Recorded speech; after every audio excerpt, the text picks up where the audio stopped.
I mean, you look at the score after the first, and you would think you were outplayed, but how do you think you played in the first period? We just talked about it as a team. I mean, we think we played a better game tonight overall, and we did what we wanted to do there in the first, get off to a good start, have the momentum, had some good chances, and got on the power play. I mean, we did a lot of good things there. So I was really happy where we're at. All of a sudden we take a penalty, they score on the power play, and they get the other one there. So we felt good about our game, but being down 2-0, I mean, at the end of the day, they scored 2. We didn't score any there in the first. Do you think they upped their play in the first period tonight as opposed to last night, or did yours come down a little bit? Our play, I think our play came up in the first period, to be honest with you. I think we played a pretty good hockey game there, but, I mean, they're a very good hockey team. You never want to get on streaks and lose 2 in a row. We knew that we were going to get their best shot here tonight, and even though falling, down by 2, I just give our team credit. We just kept battling back.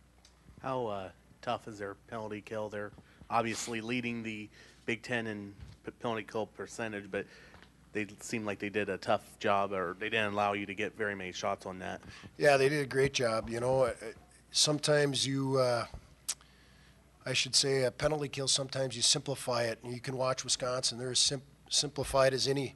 They stay in lanes, they block shots. They're willing to do that. And when you have a team that's willing to block shots, stay in those lanes, and to have the goaltender they have, you're going to have a lot of success. And you know what? They shut us down. I mean, plain and simple, their special teams were better than ours.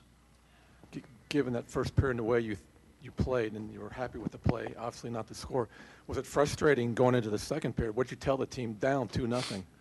I just told them we just got to keep playing the way we're playing, to be honest with you. I mean, I thought we had great jump, and we had some good chances, and, we just had to stick with it. And if we did that, we were going to get some, we're going to get some chances there and get some opportunities, and, to get that next goal to make it 2-1. I mean, it was a big momentum thing for us.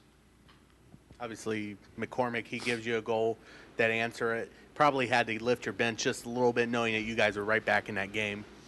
Well, yeah, both times. One time they had a lot of pressure on us on the one shift when Nick here scored his goal. All of a sudden we come down, have a break, and scores a big goal to get us within reach. And then, it's not the way you start the third period for whatever reason, whatever happened there on that goal. But we bounce right back with Max scoring the goal. So that's just kind of how our team's played all year. We respond, and, we don't go backwards. We just keep charging forward.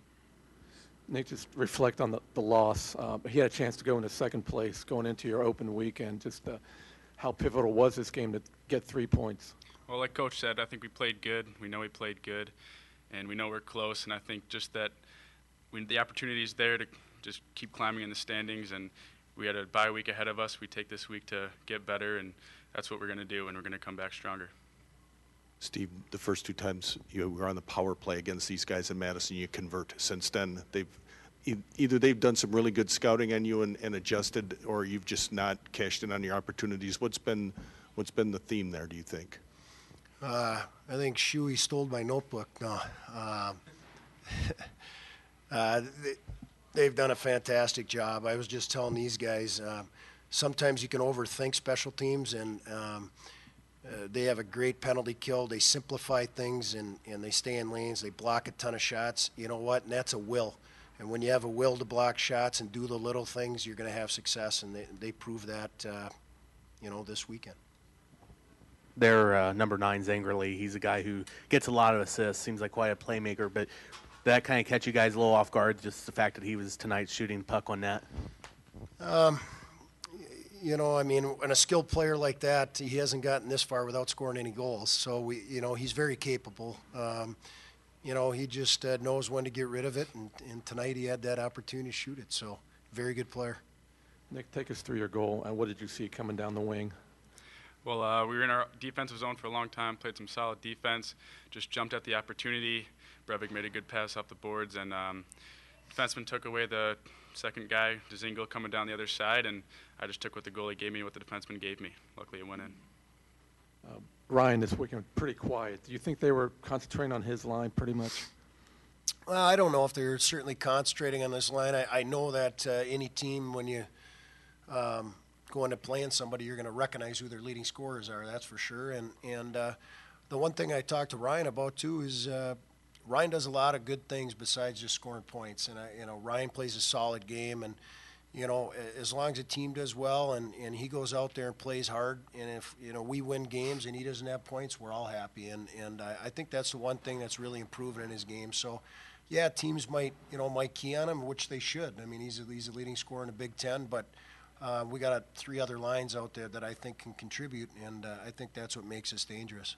He became the first OSU player since RJ to get 100 points as a junior. Just maybe talk about that accomplishment. Pretty special. I've been fortunate to be around, some pretty good players in my 23 years of coaching, and his skill set is right there.